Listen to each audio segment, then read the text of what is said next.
Hey guys, what's going on? This is Tom with the Strength Agenda. Today we are doing a voiceover video on my warm-up routine. A lot of people are always asking about different things to do for their warm-up to help them get ready to go. So I figured a good thing to do would be just record exactly what I do for my warm-up, explain why I do what I do, and maybe you guys can take some things away from that can help you with your training. Today I have my wife Beth here. She's going to help explain some of this stuff. She is a registered yoga instructor and has been instrumental in improving my flexibility and mobility. Beth, say hello to everybody. Hello, everybody. So I always start off the session with some sort of rolling out. In particular, for me, the two areas that get really tight are my piriformis and my IT band, sometimes my glute.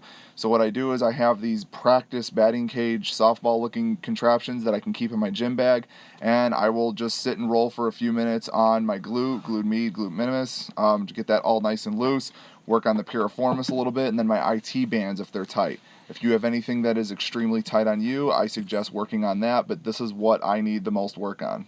This is less about getting your knots out and just more about starting to loosen up those superficial muscles on the front and the back and sides of your body, and not really your deep internal ones. Absolutely.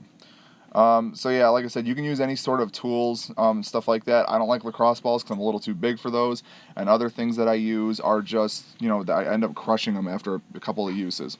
So Beth's going to go ahead and take away this one. So this is child's pose. It's a real easy resting yoga pose. The main thing here is about being comfortable. So you're probably going to want your knees pretty wide, wider than hips distance, and you are pushing back, thinking about pushing your butt towards your heels. Your arms can extend out in front of you, or they can make a little bit of a pillow with your fists, if you will, for your forehead to rest on. This next one is just an isometric hip flexor stretch type deal. Get your legs in the 90-degree angles. Try and keep yourself as upright as possible. Don't lean too far forward or too far back. And you are simply contracting and kind of squeezing your butt and pushing the hips out. Just kind of helps get the hips going, lets them know that they're about to get some work done, so wake up. This next one I've taken from Joe DeFranco's Limber 11. This is a modified Cossack stretch. I get one leg on the ground as a pivot point. I keep that leg as straight as possible, and then the other leg is bent kind of like a frog position. And all I simply do is just rock back into my heel and really stretch out the adductor and the groin area. If you are extremely tight the first couple times you do this, sit in that back position for a little bit longer, for a second or two before coming out of it. But this one is really great for loosening up the inner thigh and inside of your hips if they're really tight. After this is just, your simple humping the air, a glute bridge. I usually do this for some glute activation. You can do this with a band around your knees if you need a little bit more work, but for me, just doing it without any weight kind of gets the job done. Next up, more activation type stuff. This is called clamshells. These are for the outside of your hips, outside of your quad area. Biggest thing I see when people do this is they over rotate and open up too much, and that ends up defeating the purpose of the actual drill itself. There's a nice shot of my fanny for you. But I always place my hand right on the outside of my hip to kind of just feel when I shouldn't be pushing too much further than that point. So these are really good to kind of get the hips ready to go and nice and loose. This one is called a book opener. This is for your lower back and your shoulders, kind of get them warmed up and ready to go. Take the one leg on the leg that's underneath, straighten it completely out. Take your other leg 90 degrees and cross it over. If you have poor mobility and you can't really get that leg all the way on the ground, Molly Galbraith, who does Meathead Mobility, suggests putting a foam roller or something underneath that knee to give it a little bit of support, and keeping the shoulder blades on the ground as best as possible. You're just simply opening your arms up like you would a bookend. You'll really be able to see with that one where your tightness lies.